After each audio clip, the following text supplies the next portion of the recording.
നമസ്കാരം, മെട്രോ മാറ്റിനിയിലേക്ക് സ്വാഗതം. നടി പൂനം പാണ്ഡെ സ്വന്തം മരണം വ്യാജമായി പ്രചരിപ്പിച്ചതുമായി ബന്ധപ്പെട്ട വിവാദം ഇനിയും കെട്ടടങ്ങിയിട്ടില്ല. ഞങ്ങൾ ഓരോരുത്തർക്കും ഈ പ്രഭാതം വേദനാജനകമാണ്. നമ്മുടെ പ്രിയപ്പെട്ട പൂനം സെർവിക്കൽ ക്യാൻസറിന് കീഴടങ്ങിയെന്ന വിവരം ദുഃഖത്തോടെ പങ്കുവയ്ക്കുന്നു. പൂനവുമായി ഒരിക്കലെങ്കിലും സംസാരിച്ചവർക്ക് അവരുടെ സ്നേഹവും കരുതലും എന്താണെന്നറിയാം എന്ന കുറിപ്പോടെയാണ് മരണവാർത്ത പങ്കുവച്ചിരുന്നത്.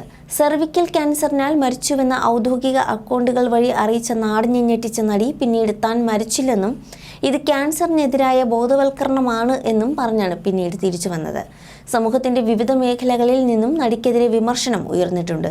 എന്തായാലും പൂനം ഏറെ വിമർശനം നേരിടുന്ന അവസ്ഥയിൽ ഇത്തരം പ്രൊമോഷണൽ വ്യാജമരണം ബോളിവുഡിൽ ഒരു പുതിയ കഥയല്ല എന്നാണ് ചില പഴയ കാര്യങ്ങൾ ഓർമ്മിപ്പിക്കുന്നത്. ഒരു കാലത്ത് ബോളിവുഡിലെ താരറാണിയായിരുന്ന മനീഷ കൊയ്രാളയുടെ മരണവും ഇതുപോലെ വ്യാജമായി പ്രചരിപ്പിച്ചിരുന്നു. അതും ഒരു ചിത്രത്തിന് വേണ്ടിയായിരുന്നു. 1995 ക്രിമിനൽ എന്ന ചിത്രത്തിന്റെ റിലീസിന് മുമ്പ് പത്രങ്ങളിൽ മനീഷ കൊയ്രാള കൊല്ലപ്പെട്ടു എന്ന പരസ്യം നിർമ്മാതാക്കൾ കൊടുത്തിരുന്നു. മഹേഷ് ഭട്ടിന്റെ സംവിധാനത്തിൽ നാഗാർജുന നായകനായി എത്തിയ ചിത്രമായിരുന്നു ക്രിമിനൽ. 1994 തെലുങ്കിൽ എത്തിയ ചിത്രത്തിന്റെ ഹിന്ദി പതിപ്പ് അടുത്ത വർഷം എത്തിയപ്പോഴായിരുന്നു വിവാദ പത്രപരസ്യം നൽകിയത്. ചിത്രത്തിന്റെ പ്രമേയം മനീഷ കൊല്ലപ്പെടുകയും അതിന്റെ അന്വേഷണം നടക്കുന്നതുമാണ്. അതുകൊണ്ടായിരുന്നു അങ്ങനെ ഒരു പത്രപരസ്യം നൽകിയത്. യഥാർത്ഥത്തിൽ ക്യാൻസർ ജീവിതത്തിലേക്ക് വന്നത് ഭാഗ്യമായി കരുതുന്ന ആളാണ് മനീഷ കൊയ്രാള. ഗർഭാശയ ക്യാൻസർ ബാധിച്ച താരം രോഗത്തിൽ നിന്നും മുക്തി നേടിയിട്ട് വർഷങ്ങൾ പിന്നിട്ടു. ക്യാൻസർ മനസ്സിനെ കൂടുതൽ തെളിച്ചമുള്ളതാക്കിയെന്നും കാഴ്ചപ്പാടിനെ കൂടുതൽ മൂർച്ചയുള്ളതാക്കിയെന്നും താരം പറഞ്ഞിരുന്നു. ക്യാൻസർ ചികിത്സയുടെ വേദന നിറഞ്ഞ ദിനങ്ങളിലൂടെ കടന്നു പോകുന്ന എല്ലാവർക്കും വിജയവും സ്നേഹവും നേരുന്നു. വളരെ ദുഷ്കരമാണ് ഈ യാത്ര എന്ന് എനിക്കറിയാം. അത് രോഗത്തേക്കാൾ കഠിനമാണ്. ക്യാൻസർ എന്ന മഹാമാരിക്ക് മുന്നിൽ കീഴടങ്ങിയവർക്ക് എൻ്റെ ആദരാഞ്ജലികൾ അർപ്പിക്കാനും പോരാടി ക്യാൻസറിനെ കീഴടക്കിയവരോടൊപ്പം ആഘോഷിക്കാനും ഞാൻ ആഗ്രഹിക്കുന്നു. ക്യാൻസർ പോരാളികളായ ഞങ്ങൾ ആ രോഗത്തെക്കുറിച്ച് ജനങ്ങൾക്കിടയിൽ ഒരു അവബോധം പ്രചരിപ്പിക്കേണ്ടവരാണ്. പ്രതീക്ഷകൾ നിറയുന്ന കഥകൾ പറയണം. എല്ലാവരുടെയും ആരോഗ്യത്തിനും ക്ഷേമത്തിനും വേണ്ടി ഞാൻ പ്രാർത്ഥിക്കുന്നു എന്നാണ് ചികിത്സാ കാലയളവിൽ നിന്നുള്ള തൻ്റെ ചിത്രങ്ങൾ പങ്കിട്ടുകൊണ്ട് നടി കുറിച്ചത്. 2012 മനീഷയ്ക്ക് അണ്ഡാശയ ക്യാൻസർ ഉണ്ടെന്ന് കണ്ടെത്തിയത്. എന്നാൽ പതറാതെ അവർ രോഗത്തെ നേരിട്ടു.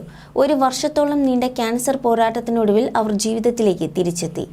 വലിയ രോഗപർവം താണ്ടി നിൽക്കുമ്പോൾ പോയ അസുഖ നാളുകളെക്കുറിച്ചും പോരാട്ടങ്ങളെക്കുറിച്ചും ക്യാൻസർ പഠിപ്പിച്ച പാഠങ്ങളെക്കുറിച്ചുമൊക്കെ തൻ്റെ അനുഭവക്കുറിപ്പുകളിലൂടെ സമാഹാരമായ heal how cancer give me a new life എന്ന പുസ്തകത്തിൽ മനീഷ കൊയ്രാള പറഞ്ഞിരുന്നു.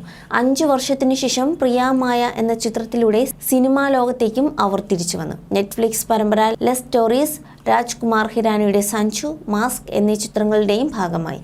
നേപ്പാളിൻ്റെ തലസ്ഥാനമായ കാഠ്മണ്ഡുവിലെ ഒരു പ്രമുഖ കുടുംബത്തിൽ ജനിച്ച മനീഷ 1991 സൗദാഗർ എന്ന ചിത്രത്തിലൂടെയാണ് ഹിന്ദിയിൽ അരങ്ങേറ്റം കുറിച്ചത്. 1942 എ ലവ് സ്റ്റോറി, അകലെ Hum Akele Tum, Bombay Khamoshi, the musical and Dil Se തുടങ്ങിയവയാണ് ശ്രദ്ധേയമായ ചിത്രങ്ങൾ. Bombay Khamoshi, the musical company എന്നീ ചിത്രങ്ങളിലെ അഭിനയത്തിന് ഫിലിം ഫെയർ അവാർഡുകളും നേടിയിട്ടുണ്ട്.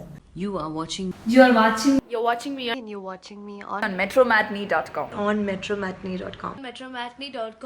metromatney.com. Subscribe for more videos. Subscribe for more videos. Subscribe here for more videos. Subscribe now. Thank you.